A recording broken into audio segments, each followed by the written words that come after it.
This video series on the regulatory process for advanced practice registered nurses is produced by the Coalition for Nurses in Advanced Practice. After 27 years, the coalition is ending operations at the end of 2018. This video series is our lasting legacy and gift to advanced practice registered nurses in Texas and the professional organizations that represent them. Most APRNs appreciate how important it is to pass legislation on both the federal and state levels.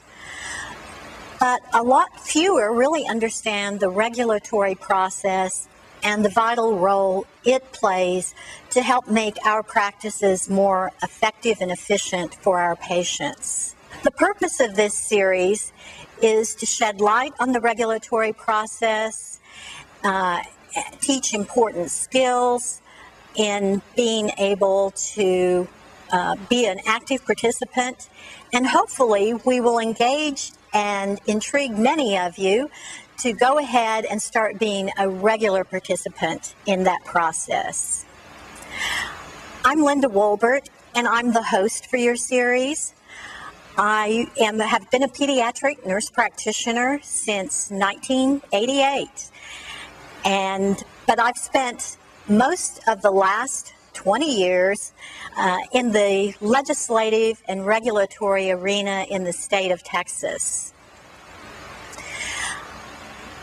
14 of those years I lobbied with the Texas legislature, but throughout that period I was always working in the regulatory process, testifying at state hearings, and often writing comments on behalf of advanced practice nurses in Texas. So some of you may wonder, how did a PNP take such a sidestep to become a lobbyist and professional advocate for APRNs? That story is intricately entwined with the history of the Coalition for Nurses in Advanced Practice, and I was fortunate enough to be there at the beginning.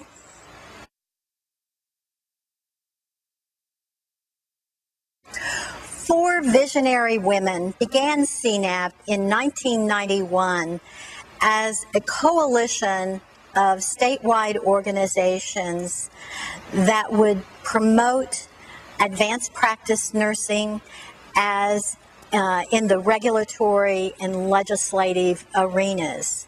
Our founding mothers were Carol Cody and Zoda Marchi, who both worked with the Texas Nurse Practitioners and were women's health care nurse practitioners. Elaine Brightwater is a certified nurse midwife and represented the consortium of Texas certified nurse midwives. And Ira Gunn, a wonderful CRNA, represented the Texas Association of Nurse Anesthetists. None of their organizations had the funds to retain their own lobbyists, but by pooling their resources, they were able to hire Kathy Hutto. For the next 24 years, she was the best and most dedicated lobbyist APRNs could have imagined, and she taught me everything I know about government affairs. CNAP operated on a consensus model, meaning we never took action unless all member organizations agreed. We also worked closely with other nursing organizations representing nursing professions, such as the Texas Nurses Association. Our mission statement was to create a legislative and regulatory climate in which advanced practice nurses can use their full potential to improve the health and well-being of all Texans. Through the next 24 years, CNAP developed and found sponsors to introduce full practice authority legislation in 1993, 95, 2009, 2011, and 2013, and we assisted in that process in 2015. While we were never able to achieve that ultimate goal of full practice authority, CNAP did accomplish a lot. Our first big accomplishment was a regulatory one in 1992. We visited each member of the then Department of Human Services Board, then testified at the hearing, and were successful in expanding Medicaid reimbursement to cover all types of advanced practice nurses, including CNSs and all of the types of NPs. And then we established the reimbursement rate at 85% of the physician's fee. That was a significant increase. Previously, CNMs had only been reimbursed at 65%, and it was an increase for PNPs, FNPs, and CRNAs from 70% to the 85%. CNAP's first legislative session was in 1993, and as I said previously, we introduced full practice authority legislation. The bills filed did receive a hearing in public health, which at the time was a monumental achievement, but they both died in committee. CNAP's accomplishments in 1994 included a big campaign. We joined forces with the Texas Nurses Association to again introduce full practice authority legislation in 1995. The outcome was different, but we did make a lot of progress in that session with Senate Bill 673, and it allowed almost all advanced practice nurses to have prescriptive authority for the first time. Because the Texas Medical Association, CNAP, and the Texas Nurses Association were actively engaged in the Ad Hoc Committee on Collaborative Practice from 1996 through 2001, these were years that marked consistent progress through many small but important legislative advances. We were able to negotiate issues between sessions and get all the medical associations' support for our legislative agenda. During these years, every bill passed both houses of the legislature unanimously because the Texas Medical Association and nursing agreed on them. Of note, in 2000 was another regulatory advancement when the University Interscholastic Leagues, after years of effort, finally changed its rules to allow APNs to sign sports physical exams for student athletes.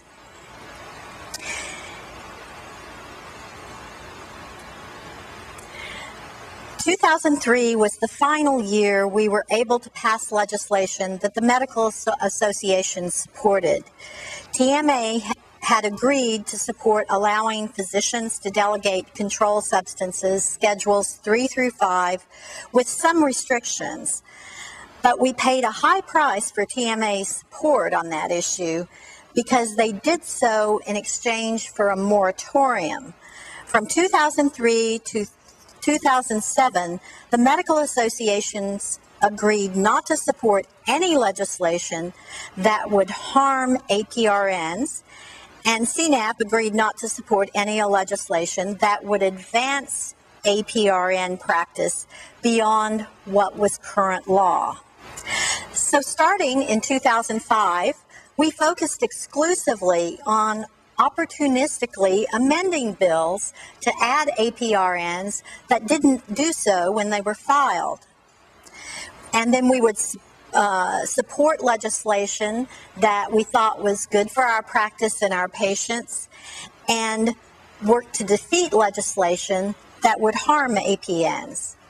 We were very successful during those years, including another regulatory victory in 2006, when the Medicaid rate for APNs was again increased to 92%. After the 2007 session, the moratorium finally ended, and we were free to seek full practice authority, finally. CNAP hired extra lobbyists and a PR firm to help us make our case. But 2009 also taught us an important lesson. We entered negotiations in 2008 with Texas Medical Association and other medical associations in Texas. We thought we had a deal, but we later learned that Texas Medical Association had also been negotiating with a retail clinic company. In the end, TMA told legislators that Senate Bill 532, the retail clinic bill, was the bill that APRNs agreed to. Nothing we said seemed to effectively refute that notion. Once that misinformation was planted, it was firmly planted. The retail clinic bill was the one that passed, but thanks to Representative Wayne Christian and Representative Rob Orr, for the first time we were able to generate a debate on the House floor and succeeded in passing amendments that improved the bill over TMA's objection. We fought again in 2011 for full practice authority. We definitely worked hard building support among other outside organizations outside of nursing, and that kind of momentum eventually pays. 2013, believe it or not, TMA tried to use the same strategy. It had worked for them before. This time, it backfired, and we earned Senator Nelson's support that brought TMA to the negotiating table. The result was Senate Bill 406 that finally ended decades of site-based restrictions on delegated prescriptive authority. Once again, CNAP was also there to defeat two pieces of legislation, one that would have harmed nurse anesthetists and another that would have put most birth centers in Texas out of business. 2015 was CNAP's last legislative session. By then, statewide professional organizations representing the 4 APRN roles grew in numbers and financial strength. Most were able to hire their own lobbyists, and those organizations, plus the Texas Nurses Association, decided to coordinate their efforts through the APRN Alliance of Texas. As CNAP began celebrating its 25th year, CNAP downsized operations and restructured so it could operate on a shoestring. The remaining member organizations saw that CNAP had a mission to complete for Texas APRNs. We could continue educating APRNs about the legal aspects of their practice, as well as how to advocate for their practices. And then we especially focused on regulations that allow APRNs to reach their full potential to improve the health and well-being of all Texans. Throughout the years, CNAP reviewed the Texas Register weekly. We submitted comments, usually written, but also attended state agency meetings and hearings and testified as it was necessary to do so. To date, in those 2 years and 8 months since our reorganization, CNAP has submitted 55 sets of comments, resulting in amending 24 sets of rules benefiting APRNs, and we have commitments from state agencies that they would consider amending an additional 15 sets of rules in the future.